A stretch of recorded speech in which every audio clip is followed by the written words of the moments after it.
So check it out. I've been hating on 180 Scouts for the better part of about 3.5 years now. I mean, Hung Jury was okay, but I didn't even review that thing, so keep that in mind here. Didn't even review it. I never review them aside from like the year 1 D2 Scouts, and through the years, these Scouts have had various buffs, so there has to be something about this one for me to actually review it, to craft it. So at least to me, when it comes to crafting this Scout, if you decide to do so, and many of you won't, I understand that, but some of you will. Like, believe it or not, there are some Scout mains out there, I see you. But when it comes to crafting, I believe this has very clear perk choices. And those perk combinations transform the feeling of it, elevates it, makes it viable. And when I start going through the perks here in a second, I want to give you reasons why the choices are very clear and others aren't. And if you don't decide to craft it, I get that, but I suggest that you do watch out for the world drops. Try some of them if you get the proper combinations and see what they're all about. Tears of Contrition is a seasonal weapon for Season of the Haunted. It's found as a random reward, just a random drop after activities. You're mostly going to be getting it from completing Tier 3 Castellum, and you can also focus them at the Crown of Sorrow hub.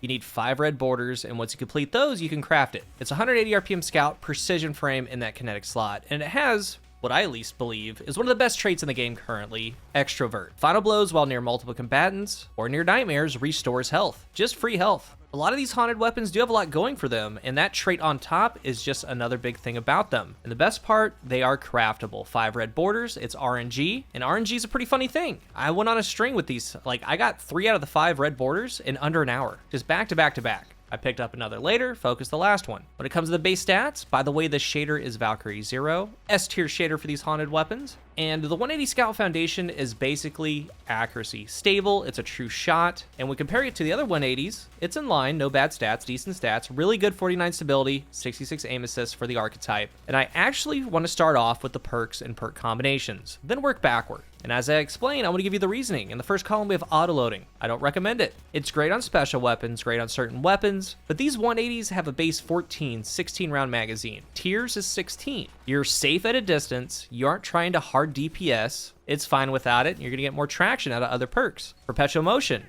I would actually say no. These 180 Scouts in PvP have a 1 second TTK, and you've been seeing in the gameplay that for them to excel, you have to be in the Scout range, playing to its advantage. Perpetual motion is a great perk on an SMG, hand cannon, pulse rifle, other weapons. It's a top shelf perk, but on a 180 Scout, there isn't that much running around, sustained running around. I would look elsewhere. Well-rounded. It's actually a good perk. When you throw a grenade or hit a target with a charged melee, it grants a stacking bonus of weapon stability, range, and handling. It can stack on to ×2. Using a super automatically gets its max stacks. But it does take a precious and valuable asset and ability. And again, on some weapons, this is really good. And as the season goes on, I'll show you. But for this Scout, the Scout playstyle, I don't think so. No distractions. This is where we start getting into some of the interesting things. I think that it's elite for it. We'll give it a deep dive in a second, and with that Scout playstyle, it works, and it works well. After aiming down sights for a second without firing, you get 35% flinch reduction, and it does stack with other flinch reducing sources. Enhanced no distractions comes up a little bit faster after you aim down sights. Triple tap. Great perk, top shelf, good in PvE and the Crucible. This is a very accurate weapon at its core, so very good precision weapons with triple tap, it's always a good thing. Compulsive Reloader? No.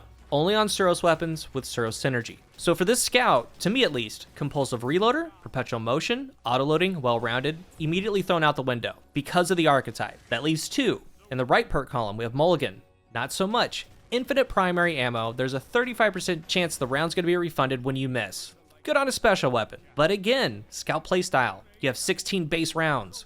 You're fine without it. Opening shot. Again, we have a Scout here. Really good on hand cannons, special weapons, other weapons, but these, they have a little bit of a longer TTK. They're very accurate and precise out of the gate, so for a Scout, that Scout playstyle, I don't recommend it. Vorpal weapon, you can go this route, but I wouldn't. I think that there's a way better option. 20% more damage against bosses, vehicles, and guardians with their super active. I would stay away. Explosive Payload. It's a good perk. It splits the bullet in half. 50% is the bullet, 50% is explosive damage, and the explosive damage has no fall off. It also creates flinch and screen flash for your opponent. It's never fun to duel against in the Crucible. 4th time's a charm. With this being in the right column, the only real pairing is with triple tap. And triple tap 4th is somewhat of a novelty. It can be useful if you're in solo activities like solo dungeon, solo lost sectors, because you do have infinite ammo, you have time on your hands, and you can be safely in the back and pepper down enemies. But even then, I'm going to suggest that you go another route. Focus Fury. This has 16 rounds in the magazine, so 8 of them need to be precision hits of the 16 without reloading or stowing it. When you do, you get 20% more damage for 11 seconds, and if you land 8 of the 16 while Focus Fury is up, it's going to reset the timer. Enhanced gets you to 12 seconds. So in that second column, Mulligan, no. Opening shot on a scout, no.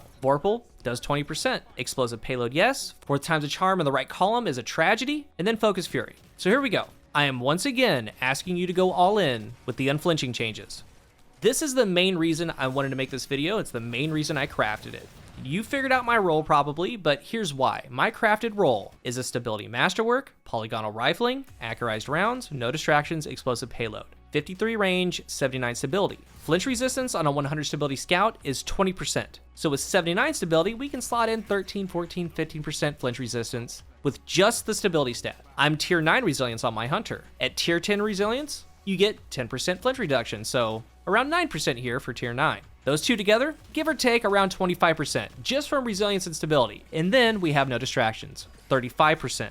Then you have Scout Unflinching, you have Scout Targeting, you have Scout Reloaders. All of those mods are dirt cheap. So if you have on 2 Scout Unflinching, it's a 0.7 multiplier, it's multiplicative. But if not, do at least 1, and you have 4 sources of Unflinching. And just like Austringer, with what you saw with what you can do in duels, you're adding in no distractions now. It's the same deal. You can duel anything. Anything in the game. You can duel hand cannons, you can duel Austringer Ace, you use the distance as your ally, and it accepts return fire like it's nothing. You're gonna achieve your TTK, no problem. And you're adding in explosive payload. On their end, they're getting a little screen flash, a little jumping a little bit of the reticle because of the explosive payload. And on your end, you're just standing there. You're a tree. This is what made me want to actually craft it, show it, review it. Because I originally got a no distractions roll just as a base drop, and it did really good. It had decent stability, it did really good. I was tearing people up. So that's what got me here to really build into it, and it's incredible in the long lanes. And if you've noticed, most of the gameplay, it's from larger maps. And it might not be everyone's cup of tea, but for those out there that it is, it's really good.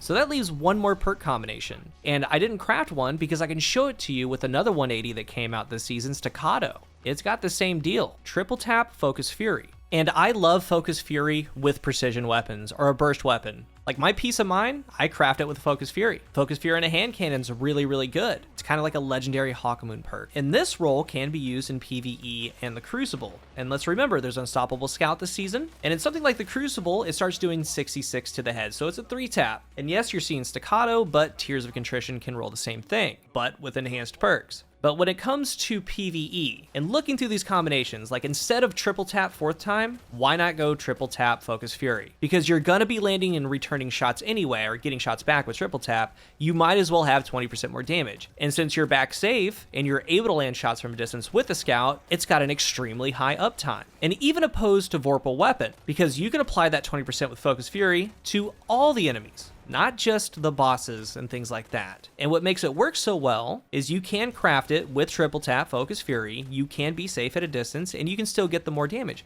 That doesn't count becoming Radiant, that doesn't count things like a Rift, or whatever other damage buff you have on top. So those are the 2 main roles. No distractions, explosive payload, more so for PvP. It does really, really well there, but you can use no distractions, Focus Fury, triple tap Focus Fury. And when it comes to PvE, again, the thought process here is triple tap in the first column. No auto-loading, nothing like that. And the 3 main things to pair with triple tap is Vorpal, which gives 20%, 4th time, which is, again, kind of a novelty, and then Focus Fury. It just works. So I think that this is a very fun scout. Again, enough for me to actually craft it and review the thing. And I haven't done a 180 scout in a long, long time. And for a lot of you, it might be like my situation. You might just get pushed and shoved into it. You might have a streak where it's the only red border that drops for a day, and all of a sudden you have 4 of them. You might as well complete it. And when you do, scouts are always in the artifact somehow, some way. It can become a very useful tool, but I'm loving it on long maps in the Crucible. The barrel and magazine are really easy. I find value building into stability. Since it's a scout, it has great base range. And the only other add-on for PvE, add on an appended mag or an extended mag to go with your triple tap. And I think it's going to be just fine. If you're new here, remember to hit the subscribe button. And if you are subscribed, thank you so much for your support. Let's talk about Tears of Contrition down below. And the 180 scouts have never been awesome aside from year 1 D2. But since it's craftable, they made some changes to the game. I think that this one works, and it works well. Let's talk about it down below. Thank you for watching, and until the next one, I am CoolGuy.